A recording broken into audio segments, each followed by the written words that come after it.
Bigger game one story, Trae or Simmons? Trae Young. Mm-hmm. We all on notice. My emotions are over. I saw what he did to my Knicks. Saw what he did to me and my dreams, my fantasies. And Your hopes. he just ruined that. Crushed. He just ruined that. All I wanted was for the Knicks to get to the second round. I Yeah. knew they weren't doing anything after Any that. Knicks fan ever wants. I knew they weren't going to do that and do anything after that. I didn't see this coming. The Atlanta Hawks are really damn good. Mm-hmm. These brothers can shoot. They can play. And Trae Young is a guy that Luka's Luka, and we get that, but Trae Young is something special. He is a star in this league. He is on the verge of superstardom because the biggest stage is what he loves. And when you love the biggest stage and you show up and show that you love it and why, that's what makes stars in this league. That's what makes your name for you. He strikes fear in people now. Right, his movement without the basketball, his quickness, his ball handling skills, his passing ability, and of course he is sniper-like tendencies. But the biggest thing is the people he's got to pass the ball to. Ladies and gentlemen, John Collins can play. Mm-hmm. All right, this guy Kevin Huerter can shoot the rock. Collins can shoot too. Bogdanovich can shoot. Silence the Sixers with that late three. You can't leave them open. Who you're going to go. You literally got to pick your poison because they got poison all over the Atlanta Hawks roster. And I'm here to announce this on national television. 76ers don't win game 2. This series is over. They're not beating Atlanta 4 out of 5 games. Not the way they shoot. Not the way they shoot. And Ben Simmons, I said this many times, he hit all 7 of his shots. His athleticism, his attack in the basket, his defense. Ben Simmons is special, man, but he is no threat from the perimeter. And because he's no threat from the perimeter, they get to key on some of the Sixers shooters the way the Sixers wish they could key on Atlanta shooters. That's a problem. And they're going to have to figure out how to fix it. I believe they can, but they better start in game 2.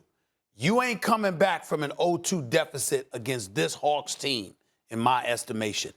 Game 2 is the series for the 76ers. The story was not Trae Young. Props to Trae Young.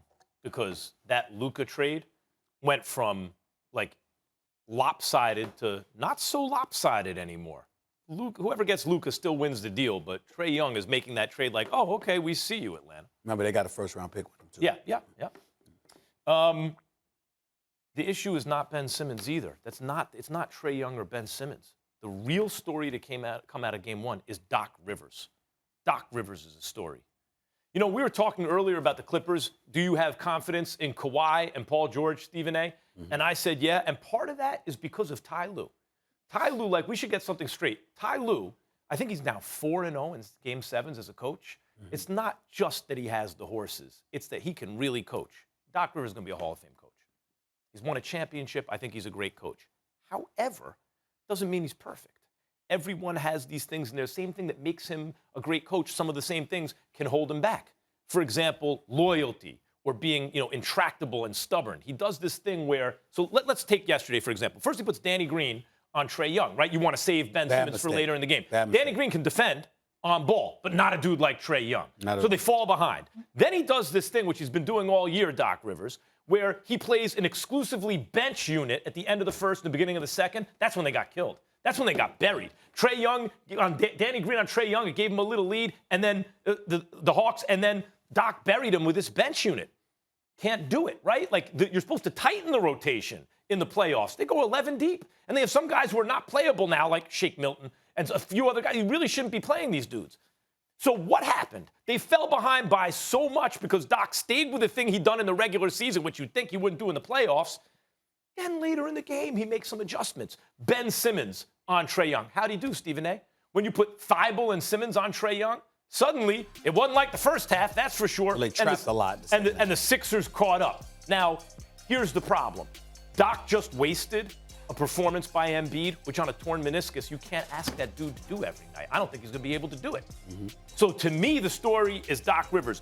Will he be the stubborn old Hall of Fame coach who knows he's going to do it his way, or is he going to look at this and say, I can't do the thing I want to do, I can't do? Because Trae Young just showed you can't do it. Can't do it. Can't play that bench unit. You're going to get buried every game against this Hawks team. I get where you're coming from, because I would have never put Danny Green on Trae Young. Too small, too cat quick. That ain't the kind of dude that Danny Green should be defending. But that's not what I'm getting on Danny Green about. 2 for 7 shooting. I need better. Last time we saw Danny Green was in the finals. We were not impressed. There's a reason he's not a member of the Lakers any longer. Okay? They didn't want him. All right? And the reality is that game, that game 5, he didn't get it done. We all know that. They took the Miami Heat out in 6 games. He goes to Philadelphia this year. He's having a pretty decent year. But Danny Green's a veteran. You got to show up for games like this. Especially when you're going up against an Atlanta Hawks squad who's going to score points. They're going to score points. Now, we would sit up there and say, hey, you know what? Let's take Ben Simmons and put him on Trae Young. Ben Simmons probably wants that assignment. But if you watch Trae Young play, forget the scoring. You know what Trae Young would do to Ben Simmons? You know what the first thing he'll do? Foul trouble. Give him foul trouble. Yeah. All of a sudden he's dribbling and stop and bump into him and then go flopping. And he's such a miniature dude. That's why Doc held that matchup for later. He's such a miniature dude. I don't need to do that to him because he will get in foul trouble. Because Trae Young can get anybody in foul trouble, right? But here's the problem. You got to put Ben Simmons on somebody, right? You can't, a guy like Thibault, but if you put him on the court with Ben Simmons at the same time, it's not enough shooting. But between Simmons and Thibault, you got 48 minutes of defense on that position. I understand that. But thanks for watching ESPN on YouTube. For live streaming, sports, and premium content, subscribe to ESPN+.